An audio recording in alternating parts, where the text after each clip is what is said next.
दर्शकवृन्द, नेपाली उद्योगहरूको अवस्था, आन्तरिक उत्पादन कसरी बढाउने लगायतका विषयमा हामी तपाईलाई जानकारी दिनेछौँ।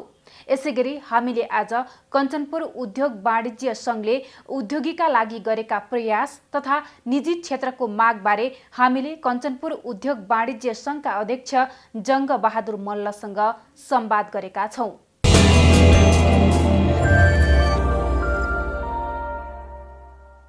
अहिले मौद्रिक नीति पनि आएको छ, निजी क्षेत्र लगायत उद्योगी व्यवसायीहरू पनि निकै नै हर्षित भएको अवस्था छ। यहाँले चाहिँ मौद्रिक नीति बारे के भन्नुहुन्छ? हैन, विगत लामो समयदेखि हाम्रो कोभिडको नभएर कमसेकम निजी क्षेत्रले पनि राज्यसँग केही माग गरेको थियो र अहिले कोभिड-19 आइसकेपछिको हाम्रो माग चाहिँ अझै फराकिलो हुँदै हामी राज्यसँग लडिरहेको अवस्था चाहिँ थियो र अहिलेको बेलामा जुन हामी 3-4 महिनाको अवस्थामा चाहिँ हामी निजी क्षेत्र एउटा ब्याङ्किङ सेक्टरबाट कारोबार गरेर व्यवसाय अगाडि बढाइरहँदाखेरि कमसेकम हामीलाई राज्यले सम्बोधन नगरेको र राज्यको नीति प्रणाली अनुसार उहाँले कार्य आदेश दिँदै पनि यहाँ निजी क्षेत्रको ब्याङ्किङ तथा वित्तीय संस्थाले त्यसलाई अनुसरण नगरेको अवस्था चाहिँ सर्वविदित थियो र अहिले आएर नेपाल राष्ट्र ब्याङ्कले त्यो मौद्रिक नीति आइसकेपछि हामीलाई चाहिँ धेरै सहजता आएको छ।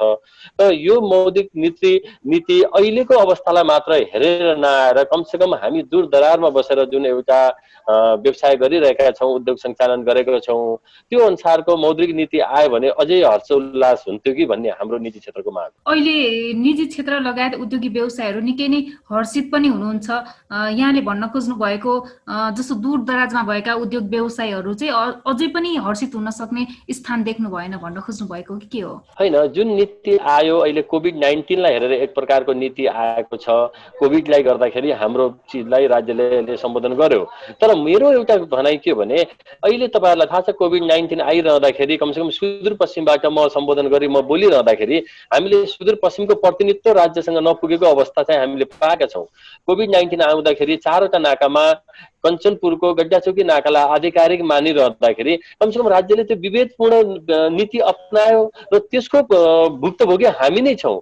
कमसेकम मैले भनिरहँदाखेरि मौद्रिक नीतिसँग हामीले कहाँनिर जोड्यो भने आज हामी हुम्ला जुम्लामा नत्र नभएर हामी बाजुरामा पनि एउटा उद्योग खोल्छौँ भने कमसेकम त्यो नीति चाहिँ त्यो उद्योग खोलेको बाजुरा दुर्गममा खोलेको नीति चाहिँ सधैँभरि लागू हुनुपर्छ मौद्रिक नीति भन्ने चाहिँ मेरो माग हो। के कस्ता विषयहरू रहेका छन् जुन सराहनीय देख्नु भएको छ यहाँले? हैन, धेरै चीजहरू जस्तै सम्बोधन गर्न बाँकी छ। यहाँलाई थाहा छ अहिले कोभिड-19 भइरहँदाखेरि 4-5 महिना गुरिरहँदाखेरि अहिले राज्यले भन्छ हामीले पावर अफ एटर्नी हामीले विकेन्द्रीकरण गरिसके भनेर भनिरहँदाखेरि यहाँलाई थाहा छ आज सुदूरपश्चिमको एउटा दुर्गम ठाउँमा बस्ने मान्छे औषधि उपचारको सिलसिलामा ऊ राज्य केन्द्रित भएर राज्यसँग पुग्ने पहुँच नपुगेकोमा छ। हामीले नागदुङ्गामा बसेर आफ्नो पासहरू इस्यु गराउनु पर्ने अवस्था छ। कमसेकम त्यो राज्यबाट एप्रुभल लिएर मात्र हामी आफ्नो राजधानी छिर्नुपर्ने अवस्था छ। कमसेकम त्यो नीतिभित्र पनि मौद्रिक नीति आउँछ जसरी अहिले सर्वसाधारणलाई लिएर सम्पूर्ण व्यवसायलाई केन्द्रित गरेर चाहिँ मौद्रिक नीति आएको छ। मेरो एउटा धारणा के हो भने कमसेकम सुदूरपश्चिममा बसेका दूरदरारमा जुन व्यवसाय गरेका छन् हामीहरूले व्यवसाय गरेका छौँ त्यो मौद्रिक नीति सधैँभरिको लागि कमसेकम त्यो दूरदरार र दुर्गममा बसेकोलाई चाहिँ एक तहको नीति चाहिँ सधैँभरि लागू हुने एउटा अवस्था हुनुपर्छ जस्तो मलाई लाग्छ। र अहिले आएर जुन हामीले एउटा व्यवसाय गरिरहँदाखेरि जुन यहाँले मौद्रिक नीतिसँग जोडेर एउटा कुरा भन्नुभयो, मौद्रिक नीति चाहिँ एउटा ब्याङ्किङ तथा वित्तीय संस्थासँगको हाम्रो कारोबारको मौद्रिक नीति आयो। त्यो मात्र नभएर हाम्रो कल कारखाना उद्योगहरू जो हामीले नियमित रूपमा न्यूनतम तिर्नुपर्ने दस्तुर चाहिँ बन्द भइरहेको अवस्थामा चाहिँ राज्यले मिना गर्न सक्ने अवस्था चाहिँ छैन यहाँ। किनभने आज हामीले एउटा उद्योग सञ्चालन गर्यौँ, उद्योग सञ्चालन गर्दाखेरिको इलेक्ट्रिसिटीका कुराहरू गर्नु पर्दाखेरि चाहिँ मिनिमम हामीले दस्तुर तिर्नुपर्ने अवस्था चाहिँ देखिरहेको छ। त्यसका सँगै खानेपानीका कुराहरू होलान्, ती लगायत अरू गार्बेज सुविधाका कुराहरू तीतिर हामीले तिर्नुपर्ने दस्तुर चाहिँ तिरिराख्नुपर्ने एउटा हाम्रो बाध्यता देखेको छ। त्यस कारणले मौद्रिक नीति सँगसँगै राज्यको पनि एउटा नीति चाहिँ अलिकता फराकिलो हुनु पर्यो। कमसेकम त्यसलाई चाहिँ इभ्यालुएसन गर्दाखेरि दुर्गममा बसेको र सुगममा बसेकोलाई चाहिँ अलिकता भिन्नताका रूपमा चाहिँ सधैँभरि फेसिलिटेट गर्नुपर्छ भन्ने हाम्रो नीति हो। हजुर, यो मौद्रिक नीतिको कार्यान्वयन पक्षबारे चाहिँ यहाँले के भन्नुहुन्छ? ठिकै छ, मौद्रिक नीति आएको छ। अब एक तहको सर्कुलेसन भइसकेको छ। ब्याङ्किङ तथा वित्तीय संस्थाले पनि कोअर्डिनेसन गरेको छ। अब यो ब्याङ्किङ तथा वित्तीय संस्थाले सर्कुलेसन गरेर कोअर्डिनेसन गरेर हामी जुन लगानीका कुराहरू छन्, लगानी आउँछ। अब लगानीसँग रिलेटेड अब हामी र मेटेरियल भित्राउँदाखेरि पनि कमसेकम मौद्रिक नीति जस्तै एउटा अर्थ भित्राउने कुरामा चाहिँ ट्याक्सका कुराहरू पनि घटाउनु पर्छ भन्ने हो। हामी मौद्रिक नीति मात्र सुधार्यौँ, अब हामीले व्यवसाय गर्दाखेरि त्यो लगानी लिन्छौँ, ऋण लिन्छौँ, त्यसको अवधि अलिकति बढाएको छ, मौद्रिक नीतिले बढाएको छ, केही सुविधाहरू गरेको छ। तर हामी जुन र मेटेरियल ल्याउँछौँ फेरि पनि हामीले त्यो ड्युटी पेका कुराहरूमा हामीले सब्सिडी पाएन भने हामी फेरि त्यो पुनरावृत्ति हुन्छ कि भन्ने पनि कता कता आशंका लाग्छ। त्यसकारणले मौद्रिक नीतिसँग रिलेटेड भएका जति पनि व्यवसायिक नीतिहरू छन् यसलाई चाहिँ अलिकति परिमार्जित गर्नुपर्छ भन्ने हाम्रो चाहिँ हो। कञ्चनपुरमा कस्तो छ उद्योग व्यवसायको अवस्था? हेर्नुहोस्, अब यहाँले एकदम सान्दर्भिक कुरा गर्नुभयो। जहिले पनि हाम्रा केन्द्रीय स्तरका आदरणीय नेताजीहरू आउनुहुन्छ, चाहे त्यो कञ्चनपुरको कुतिया कबर सबभन्दा सुदूरमा रहने सुदूरपश्चिममा रहेको ठाउँ छ, त्यहाँ गएर उहाँहरूले आफ्नो अभिव्यक्ति दिँदाखेरि अब कञ्चनपुरको कुतिया कबरबाट नेपाललाई झल्काउने गरेर सूर्य उदाउँछ भनेर जहिले पनि भन्ने गर्नुहुन्छ। तर त्यो हामीले देखिरहेको छैन। यहाँलाई थाहा छ आज कञ्चनपुरको अवस्था सर्वविदितै छ। आज 4वटा नाका, यो नाकालाई आधिकारिक नाका मानिरहँदाखेरि हामी यहाँका धराशायी भएका छौँ। व्यवसायहरू आफ्नो ऋण तिर्न सकेका छैनौँ। हाम्रो पसल खोल्ने अवस्था अहिले पनि देखिरहेको छैन। त्यसकारणले अब नीतिमा चाहिँ के परिवर्तित ल्याउनु पर्छ कि भन्ने हाम्रो चाहिँ माग हो। र हामीले चाहेका छौँ अहिलेको अर्थ बजेटमा चाहिँ केन्द्रीय बजेटमा केही चिजहरूलाई सम्बोधन गर्छ भनेर सोचेका थियौँ, तर त्यो पूर्णतः रूपमा सम्बोधन भएन। त्यसपछि हामी प्रदेश सरकारको बजेटमा नि केही सम्बोधन हुन्छ भनेर अपेक्षा लिएका छौँ। त्यसमा पनि ठोस नीति र कार्यक्रम अनुसारको प्रदेशले पनि सम्बोधन गरेन। त्यसकारणले अब यो महाकालीमा 4 लाइनको पुल बनिरहँदाखेरि, 6 लाइनको बाटो बनिरहँदाखेरि कमसेकम यहाँहरूले बोलेको, यहाँहरूको मुखार बिन्दुबाट बोलिरहेका कुराहरूलाई चाहिँ अब उपरान्त सम्बोधन हुन्छ कि भनेर हामीले अपेक्षा लिएको छौँ। यहाँलाई थाहा छ आज सरकारले पेपरलेसको अवधारणा अगाडि बढाइरहँदाखेरि कोभिड-19 का कारण हाम्रो कति रेमिटान्सले देश चलेको रहेछ, त्यो सँगसँगै कति हाम्रा सस्ता श्रमहरू हामीले छिमेकी भारतमा चाहिँ बेच्न बाध्य रहेछौँ भनेर यसले जानकारी र प्रत्यक्ष रूपमा पारदर्शिता पनि गरेको छ। जो मान्छे पहाडमा बसेर आफ्नो सिटिजनसिप नागरिकता लिनुपर्छ भनेर अनभिज्ञता छ र हामी एकातिर राज्यले चाहिँ पेपरलेसका कुरा गरिरहेका छौँ। त्यो सस्तो श्रमहरू अब भित्रिरहँदाखेरि कमसेकम राज्यले एउटा मौद्रिक नीति ल्याउँदाखेरि त्यो नीतिलाई पनि अवलम्बनका सँगसँगै त्यो भएको सस्तो पारिश्रमिकलाई चाहिँ यहाँ रोक्ने एउटा नीति योजना ल्याउनुपर्छ।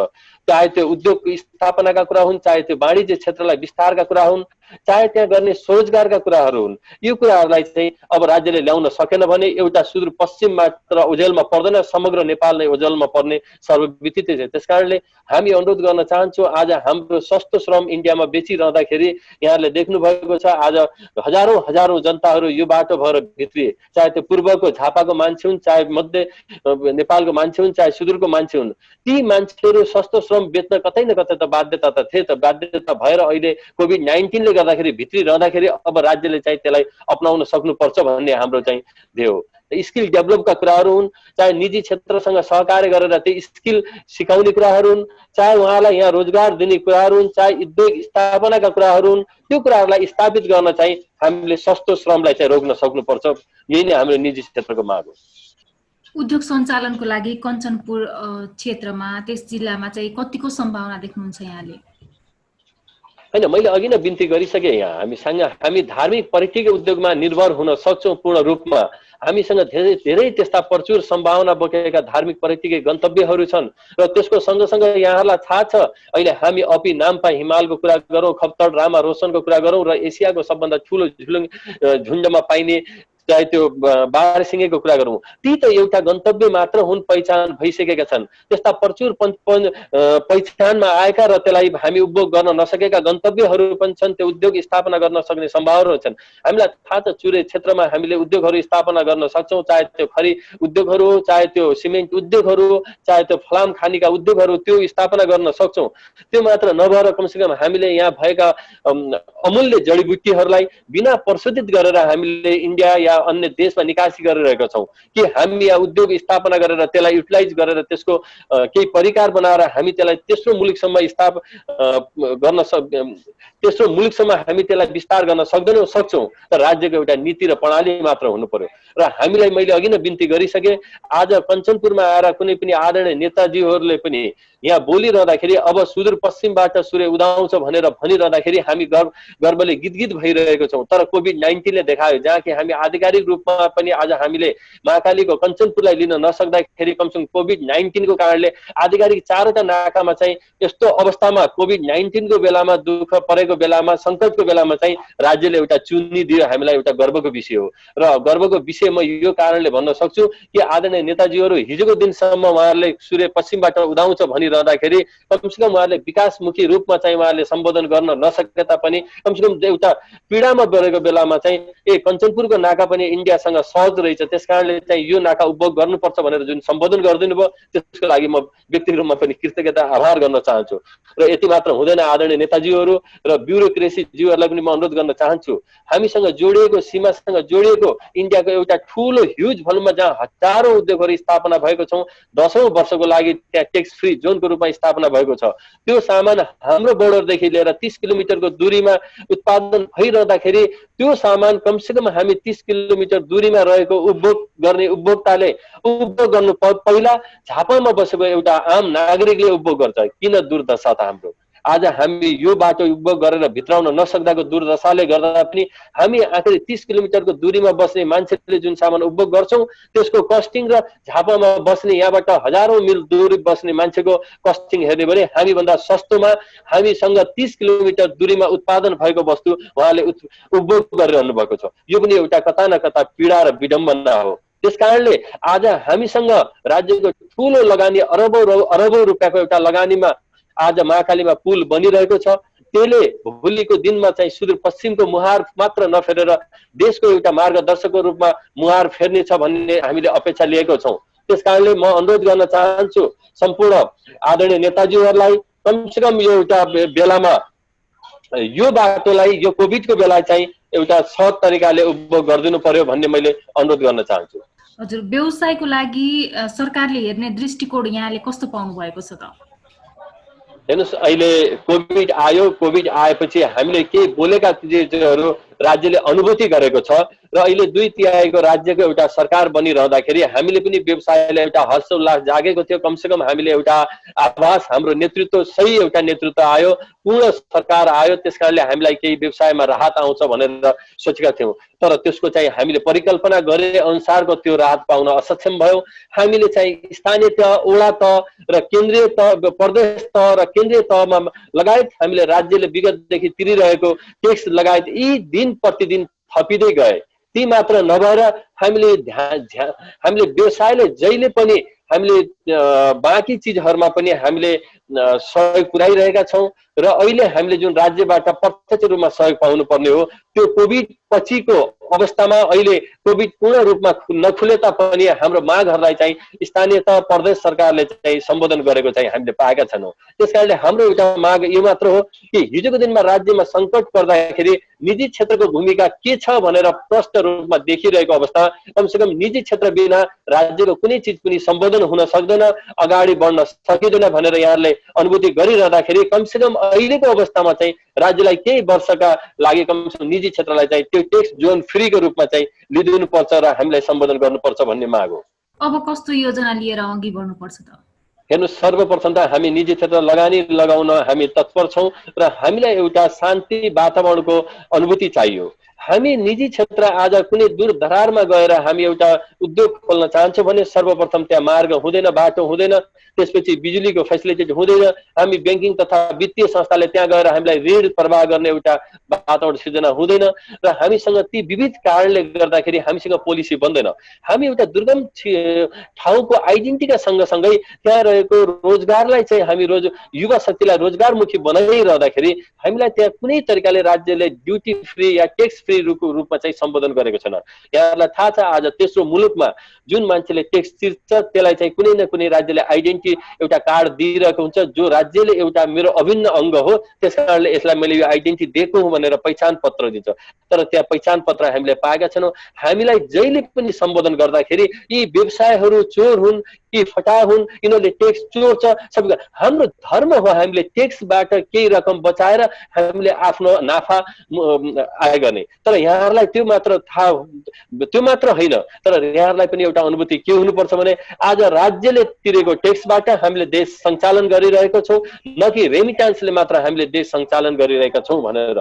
यी चिजहरूलाई जबसम्म राज्यमा बसेका ब्युरोक्रेसी राजनीतिज्ञज्यूहरूले जबसम्म बुझ्नुहुन्न तबसम्म मलाई लाग्छ हामी व्यवसाय र उहाँहरूको सम्बन्ध समधुर बन्न सक्दैन। र अहिलेको कोभिडमा चाहिँ हामीले आफ्नो तर्फबाट तह र तब्काबाट जबकि हामीले राज्यले सिन्डिकेट गर्दा गर्दै पनि हाम्रा ती आम नागरिकहरू दाजुभाइहरू जो पीडामा बसेर इन्डियाको भूभागमा 10औं दिन पैदल हिँडेर 10औं छाक भोगभोगे बसेर नेपाल भित्रिने बित्तिकै निजी क्षेत्रले उहाँहरूलाई एक गाँस दिइरहँदाखेरि उहाँहरूले नेपाल आमा र नेपाली प्रतिको सहानुभूतिको अनुभूति गर्नुभएको थियो कि यो राज्यले हामीलाई अराउन लगाएको हो होइन। हामी निजी क्षेत्र सोचपूर्ण रूपमा हामीले पनि केही कन्ट्रिब्युसन गर्नुपर्छ राज्यका लागि भनेर हामी लागिरहेको अवस्था हो। र हाम्रो मूल्याङ्कन कहिले हुने र हामीले हाम्रो मूल्याङ्कन राज्यले कुनै सम्मानमा गर्नुपर्छ भनेको छैनौँ। हाम्रो राइट्स अहिलेसम्म हामीले तिरिरहेको कर र तिरिरहेको हामीले जो नियमित तिरेका छौँ यसबाट हामीलाई चाहिँ केही छुटकारा र राहत दिनुपर्छ भनेर हामीले माग गरेका हौँ। र अहिले यो कोभिडका कारणले पनि हाम्रो त्यो माग चाहिँ हाम्रो अलिकता अरूको विगतको तरिका भन्दा हाम्रो पृथक भयो होला, किनभने हाम्रो राइट्स थियो। हामीले लामो समय राज्यले आदेश पालना गरेको, हामीलाई आदेश दिएको एउटा लकडाउनको आदेश दिएको हामीले पालना गरेका थियौँ। राज्यले हामीलाई पसल बन्द, हाम्रो फ्याक्ट्री कल कारखानाहरू बन्द गर भनेको थियो, त्यसलाई अनुसरण गरेको छौँ। त्यसकारणले हाम्रो माग चाहिँ यो हो र राज्यले चाहिँ हामीलाई सम्बोधन गर्नुपर्छ र अहिलेसम्म कुनै ठोस नीतिसँग सम्बोधन गरेको चाहिँ हामीले देखेका छैनौँ।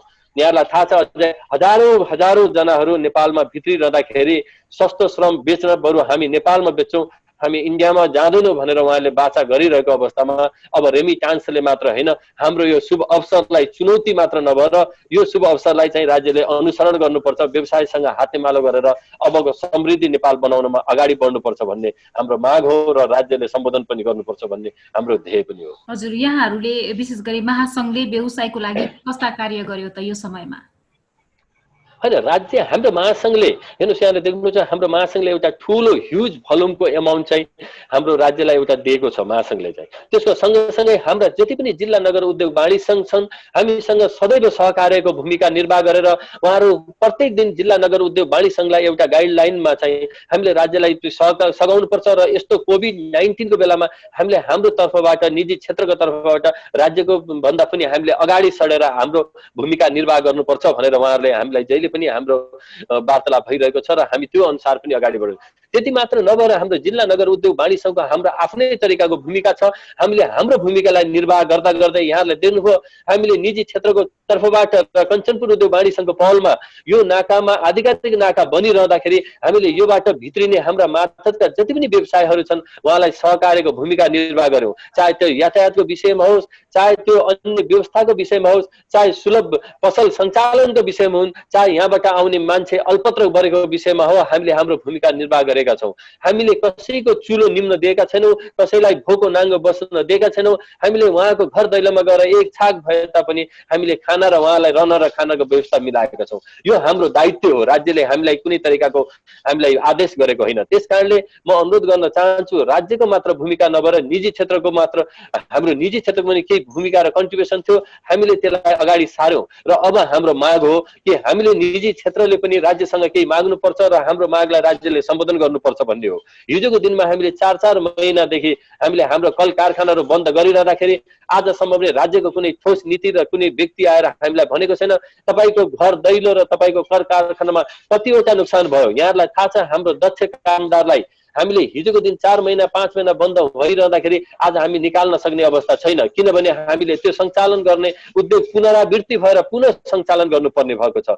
हामीले त्यो स्किल हामीले पाउँदैनौँ, त्यो स्किल हामीले वर्षौं लगाएर हामीले दक्ष बनाएको स्किल आज कोभिडका कारणले त्यो स्किललाई हामीले हटायो भने हामी अझै पनि वर्षौं पछाडि जान सक्छौँ। त्यसकारणले हाम्रो बाध्यता हो, हामीसँग भएका जति पनि श्रमहरू छन् हामीले पूर्ण रूपमा उहाँको पारिश्रमिक दिनुपर्ने बाध्यता छ र बाध्यता अनुसार हामीले दिइ पनि राखेका छौँ। आज राज्यले आह्वान गरेको छ, निजी क्षेत्रले चाहिँ घरबाल कर मिना गर्नुपर्छ भनेर राज्यले आदेश पनि दिएको छ।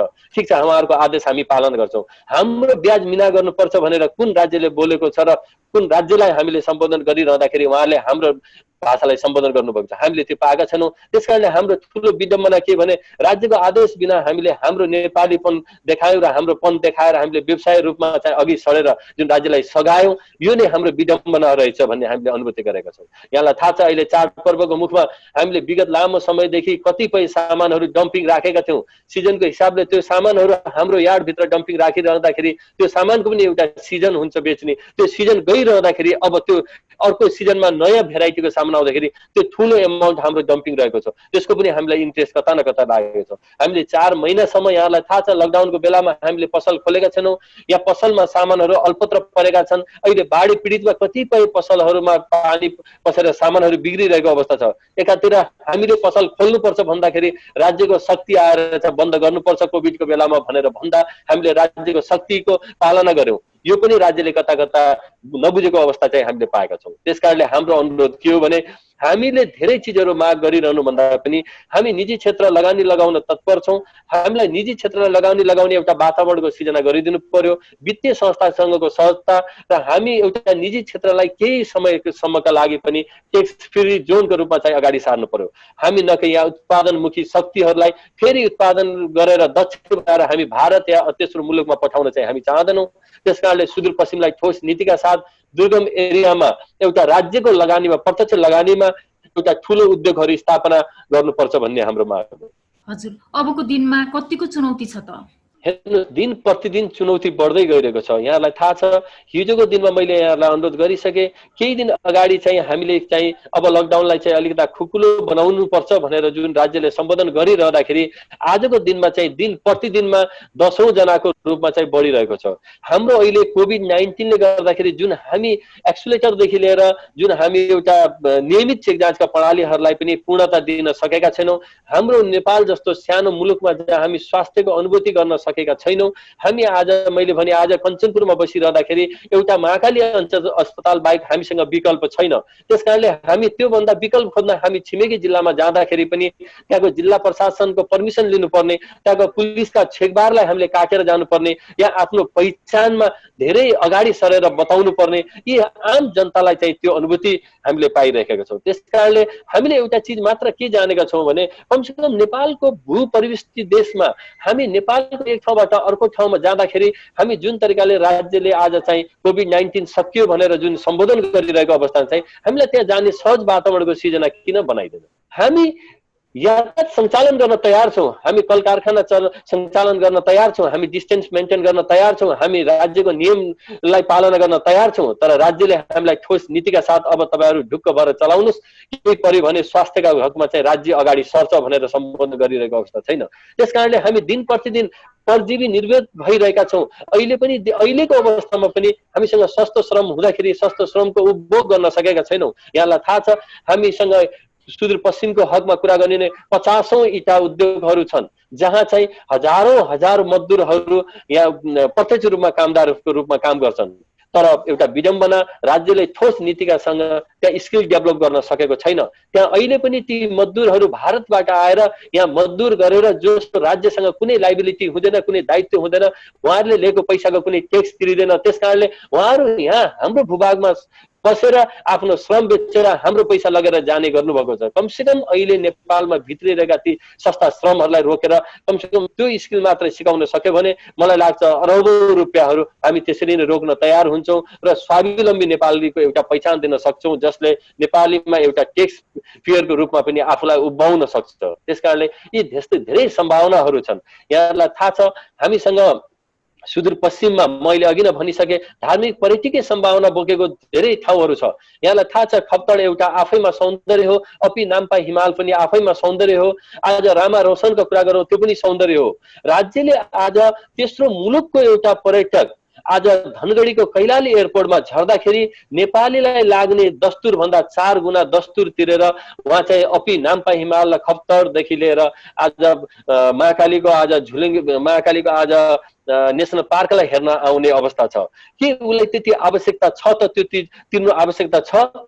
मलाई लाग्छ त्यो आवश्यकता छैन। राज्यले सहज बनाउने भने ऊ पनि हामी सरैको एउटा ट्याक्स तिरेर हवाई यातायात गर्न चाहिँ सकियोस् र त्यो पर्यटकीय रूपमा चाहिँ ऊ कुनै गन्तव्यसम्म भित्रिँदाखेरि हामी सरैको ट्याक्स लिएर भित्रियोस्, जसले गर्दाखेरि हाम्रो नेपालको भौगोलिक स्थितिको पहिचान आज विदेशमा होस्। यहाँलाई थाहा छ कोभिड-19 को बेलामा पोखरामा बसेका तेस्रो मुलुकबाट आएका ट्रेकिङमा आएका पर्यटकहरूले हामी जाँदैनौँ, हाम्रो देश हामीलाई यही ठिक छ, हामी यही रमाइरहेका छौँ, हामीलाई यही सेफ साइड छ भनेर सम्बोधन गरिरहेको अवस्था हाम्रो विभिन्न सञ्चार माध्यममा भाइरल भयो। हामी त्यो चिज किन बुझ्दैनौँ? आज सुदूरपश्चिममा धेरै त्यस्ता सम्भावनाहरू छन् जो चिजलाई आज निजी क्षेत्र सकभर राज्यले सक्दैन भने निजी क्षेत्रसँग हातेमालो गरेर कमसेकम तेस्रो मुलुकसम्म पहिचानको रूपमा अगाडि बढाउनु पर्छ भन्ने हो। यहाँलाई थाहा छ सुदूरपश्चिममा एउटा यासा गुम्बाको कति राम्रो भ्यालुएसन छ। आज यासा गुम्बा पाइने ठाउँमा त्यस्ता अमूल्य जडीबुटी पनि त्यो पहाडीको हिमाली भागहरूमा पाइन्छ। त्यसलाई अहिले राज्यले पहिचान गर्न सकेको अवस्था छैन, त्यसलाई प्रशोधित गर्न सकेको अवस्था छैन। र त्यो सँगसँगै आज बैतडी र दार्चुलामा रहेको खरी उद्योगहरू खरी प्रशोधित बिना नै हाम्रो दोस्रो मुलुकतिर विदेशी देशतिर जानुपर्ने बाध्यता देखेको छ। त्यो चिजलाई हामी यहाँ प्रशोधित उद्योगहरू किन खोल्न सक्दैनौँ? त्यसकारणले यस्ता धेरै सम्भावनाहरू छन् जसलाई राज्यले सम्बोधन गर्नुपर्ने अति आवश्यकता देखिएको छ। त्यसकारणले हामी निजी क्षेत्र पनि राज्यसँग हातेमालो गर्न अगाडि बढ्न तयार छौँ र हामी यो सँगसँगै राज्यले पनि भइ आइरहेका जुन एउटा कार्यक्रम छ यसलाई पनि गुरु योजनाको रूपमा अगाडि बढाउनु पर्छ भन्ने हाम्रो माग हो। हजुर, आन्तरिक उत्पादन कसरी बढाउन सकिन्छ त? हैन, मैले अघि नै भनिसके हामी कृषि उत्पादनमा धेरै सम्भावना र धेरै हामी विश्वास गर्छौँ र हामी त्यो कागजमा लिपिबद्ध रूपमा एउटा विश्वास गर्ने भएको हुनाले अब लिपिबद्ध रूपमा विश्वास गरेर मात्र हुँदैन, हामी त्यसलाई कार्यान्वयनमा पनि उत्पादन गर्नु। यहाँलाई थाहा छ आज हामीसँग धेरै अर्ग्यानिक खेतीहरूको प्रचुर सम्भावनाहरू छ। आज केही युवा साथीहरूले आज काठमाडौँबाट तेस्रो मुलुकमा खाडी मुलुकमा सानो मात्रामा पनि अरबियन मुलुकमा सानो मात्रामा पनि केही तरकारीहरू पठाउने गरेको सञ्चार माध्यमबाट हामीले देख्ने गरेका छौँ। र अहिले हामी एकातिर कृषिलाई अगाडि बढाउने भनेर हामी कृषिजन्य उसमा चाहिँ ठुलो लगानी लगाइरहेका छौँ र अर्कोतिर हाम्रो छिमेकी जिल्लाबाट जहाँ जोनको रूपमा जुन हबको रूपमा चाहिँ विदेशी सप्लाई गर्ने भनेर जुन एउटा भारत सरकारले सब्सिडी दिएर हबको रूपमा उत्पादन गरिरहेको विषादी युक्त खाना तरकारीहरू छ त्यो नेपाल भित्रिरहेको छ। हाम्रो ठुलो विडम्बना हो। त्यसकारणले आज धेरै यस्ता प्रदेशहरूमध्ये पनि 7वटा प्रदेश छन् जहाँ आफैमा आइडेन्टिटी हुनुपर्ने हो। आज यहाँलाई थाहा छ प्रदेश नम्बर 3 जहाँ आफैमा ह्याचरीको लागि आइडेन्टिटी छ, एउटा पहिचान छ। त्यसकारणले त्यहाँ एउटा ह्याचरी उत्पादन हुन्छ भने त्योसँग जोडिएको एउटा सीमामा कमसेकम मकै खेतीको लागि हामी किन उत्पादनमुखी बनाउन सक्दैनौँ? आज यहाँलाई थाहा छ हामी केही वर्ष अगाडि चाहिँ सुदूरपश्चिमको लौका काठमाडौँदेखि लिएर विभिन्न ठाउँमा ठुलो एउटा बजारीकरण हुन सफल भयो। त्यो मात्र होइन, हामी लौकाको एउटा उदाहरणको रूपमा दिएको सुदूरपश्चिममा धेरै त्यस्ता सम्भावनाहरू छन् जहाँ एउटा जडीबुटीको सम्भावना छ, जहाँ यासा गुम्बाको सम्भावना छ। कमसेकम हबको रूपमा चाहिँ सुदूरपश्चिमलाई अब जडीबुटी उत्पादनमुखी हबको रूपमा राज्यले लियो भने मलाई लाग्छ एउटा हामी ठुलो आय आर्जन गर्न सक्छौँ र स्किल पनि डेभलप गर्न सक्छौँ र हामीसँग भएको सस्तो श्रमलाई चाहिँ यहाँ रोजगारमुखी पनि बनाउन सक्छौँ भन्ने हाम्रो माग। हजुर, यता बैंकको सेवा शुल्क बारे के भन्नुहुन्छ यहाँले? हैन, मैले अघि नै भनिसके अहिले जुन एउटा मौद्रिक नीति आइसकेपछिको जुन एउटा हामी अहिले क्लोजिङको सेसनमा गएका छौँ र धेरै ब्याङ्कहरूले चाहिँ अहिले हामीलाई चाहिँ केही त्यस्तो सब्सिडीमा लोनहरू हामीलाई आइडेन्टिटी नगराएको अवस्था पनि छ विगतको, र केही लोनहरूले हाम्रो भइरहेको एकाउन्ट भएको पैसालाई चाहिँ अटोमेटिकली स्वयं गरेर उसले ब्याङ्की ब्याज चाहिँ आफूलाई चाहिँ तानेको अवस्था चाहिँ छ। त्यो विगतको एउटा परिपाटी हो र मलाई लाग्छ कमसेकम एउटा राज्यले मौद्रिक नीति अनुसार सम्बोधन गरिसकेपछि उहाँहरूले पनि एक तहको चाहिँ निजी क्षेत्र बिना पनि अगाडि हामी बढ्न सक्दैनौँ। त्यसकारणले राज्यले गरेको कुरामा चाहिँ हामी पनि ऐक्यबद्धता जनाएर निजी क्षेत्रसँग सहकार्य गराएर अबको आगामी नीति बनाउँछौँ भनेर उहाँहरूले लिनुभएको जस्तो मलाई अनुभूति लागेको छ र यही अनुसारले पनि उहाँहरूले कार्यान्वयन गरेर कमसेकम हामीलाई चाहिँ एउटा सहजताको वातावरण र ब्याङ्किङ तथा वित्तीय संस्था चलाउने वातावरणको सिर्जना गर्नुहुन्छ भन्ने हामीले अपेक्षा लिएको छौँ।